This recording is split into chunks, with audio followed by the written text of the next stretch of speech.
자, 시청자 여러분들 반갑습니다. 얼음사이다입니다.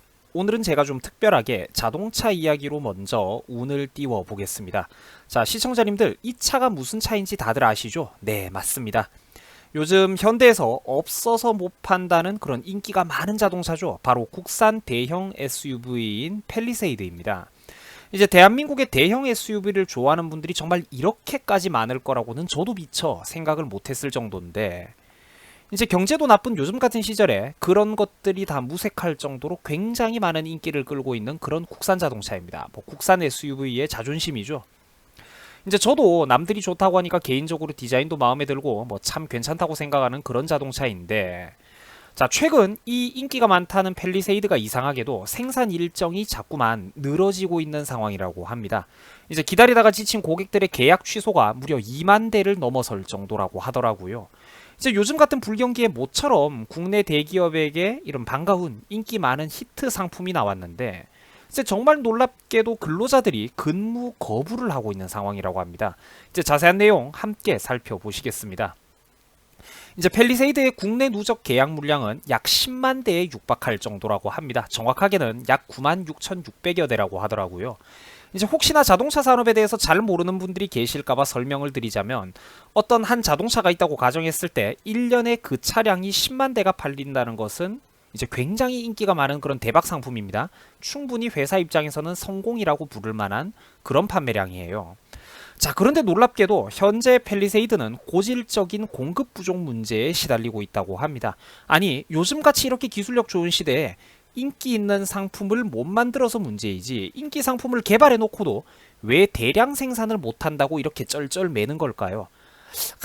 제가 알고 봤더니 생산량 증대 문제를 놓고 노조와 회사 간에 합의가 안 됐기 때문이라고 합니다. 야, 참. 현대차 귀족노조 여러분들 유명한 거 다들 아시죠?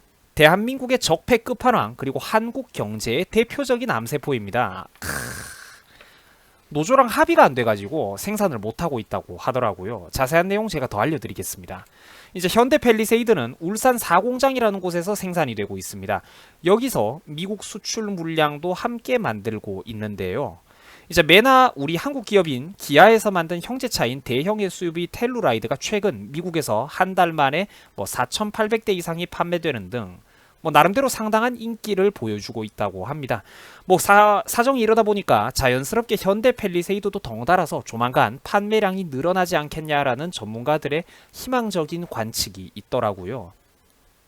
자, 그러면 이때 여러분들은 이런 생각이 드실 겁니다. 아니, 그러면 요즘 같은 불경기에 참 잘 된 일 아니냐, 뭐 해외 시장 반응도 괜찮고 수출 분위기도 그럭저럭 괜찮고 국내에서는 특히나 없어서 못 판다는 자동차인데 팍팍 더 많이 만들면 될 것 아니냐, 대체 뭐가 문제라는 거냐라고 물어보실 수가 있는데, 네, 노조가 싫답니다. 노조가 더 많이 만드는 게 싫다고 했어요. 이게 무슨 소리인지 함께 살펴보시겠습니다. 자, 회사 측에서는 와, 잘 팔린다, 울산 2공장에서도 추가 생산을 해야 되겠는걸, 이렇게 했는데 노조에서 응, 안 돼라고 못을 박아버렸습니다. 대체 왜 이렇게 된 건지 살펴봤더니 놀랍게도 4공장 노조가 생산 물량을 나누는 것에 반대하고 있는 그런 상황이라고 합니다. 이제 생산 라인이 늘어나 버리면 본인들의 일감이 줄어들 수도 있다고 우려하는 것입니다. 막 주말 특근도 하고 잔업도 하고 막 야근도 하고 이래야 되는데 본인들의 일감이 줄어들까봐 다른 공장에서 추가 생산을 하는 것을 가로막겠다는 거예요. 그러니까 여러분들 이거 기가 막히지 않습니까? 노조들 자기들끼리도 이기주의와 밥그릇 싸움, 파벌 싸움을 하고 있다는 겁니다. 공장별로. 이런데 회사가 어떻게 정상적으로 굴러가겠어요? 현대자동차 회사 입장에서는 히트 상품을 내놓고도 공장 직원들이 이기적이고 게을러서 생산을 정상적으로 못하고 있다는 겁니다. 빨리 생산 물량을 늘려가지고 인기가 있을 때 국내 시장을 확실히 석권하고 탄력 받아가면서 해외 시장에서도 팍팍 대형 SUV 점유율을 늘려나가야 되는데 그거를 못하고 있다는 겁니다. 노조원들 때문에. 기가 막히지 않습니까? 오늘의 결론이 바로 이 어이없는 사태에 대한 설명이거든요. 자, 현대는 현재 노사단체 협약으로 인해서 신차를 생산하거나 그리고 공장별로 물량을 조정하기 위해서는 놀랍게도 노조의 허락과 동의가 필요하다고 합니다. 여러분들 이게 회사입니까? 이게 정상적인 회사예요? 자, 기술자와 노동자, 블루칼라에서 종사하시는 분들은 물론 존중을 받으셔야 됩니다. 떳떳하게 일해가지고 돈 벌고 대한민국 제조산업에 이바지하는 산업 역군들이시죠. 자, 그런데 여러분들 이것도 근로자에도 두 가지 등급이 있다는 겁니다. 평범한 근로자들이 있고 귀족노조라는 집단이 있어요. 여러분들 일 열심히 하고 대가를 받아가는 것까지는 좋다고 쳐도 노동자가 기업 경영에까지 간섭하는 게 상식적으로 말이 된다고 생각합니까? 아니, 기업 경영에 간섭하고 싶으면 처음부터 사무직으로 입사해가지고 경영부까지 본인들이 승진을 하든지 아니면 본인들이 직접 창업을 해가지고 회사를 세우든지 이래야죠. 노동자들이 노동자로 들어가가지고 대체 왜 신차 생산과 생산 대수 조절과 공장 신규 근로자 인사 선발 문제까지 간섭하고 개입한다는 말입니까? 이게 정상이에요? 아니라는 겁니다. 제가 볼 때는 아니라는 거예요. 경영 노름을 하고 싶고 그렇게 돈을 더 많이 벌고 싶다면 뛰쳐나가가지고 지가 회사를 만들어야죠. 처음에 리스크를 껴안고 전 재산을 걸어가면서 기업을 일으킨 창업자 기업가 오너들은 바보라서 그러고 사는 겁니까? 이건 여러분들 절대로 사람을 차별하는 게 아니라 서로 출발선상 자체가 다른 곳에 있다는 겁니다. 기업 경영에서 사용자는 사용자가 생각하고 고민하는 영역이 있고 사용자는 사용자가 생각하고 고민하는 영역이 있고 그 밑에서 일하는 고용인과 근로자들은 근로자가 할 일이 존재한다는 겁니다. 이건 여러분들 사람 차별이 아니에요. 서로 출발선상과 입장 자체가 다르다는 겁니다. 군대에서 장군이 말단 병사들의 목소리에까지 귀 기울이거나 제가 재밌는 짤방을 하나 가져왔는데 군대에서 장군이 말단 병사들의 목소리에까지 귀 기울이거나 현장 하급 관리자들의 불편함에도 이제 귀를 기울이고 부대 운영에 반영하는 것은 그 사람 개인의 경영 스타일이고 그 사람이 모범적이고 바람직한 태도에서 선의를 베푸는 것이지 호의를 베푸는 것이지 그게 병사들의 권리는 절대로 아니라는 겁니다. 병사가 본인이 밀리터리 덕후라고 해가지고 전쟁이 났는데 지휘관에게 맘먹으려고 들고 반박을 하고 백분토론을 하려고 덤벼든다면 군대가 어떻게 되겠습니까? 설사 병사의 말이 옳다고 하더라도 제가 지금 어떤 관점에 얘기를 하고 있는지는 군필 남성들이라면 충분히 이해가 되실 거예요. 바로 그겁니다. 기업 경영도 마찬가지라는 거죠. 현장의 목소리에 귀 기울일지 말지를 선택하는 건 고용주 개인의 경영 스타일에 달린 문제입니다.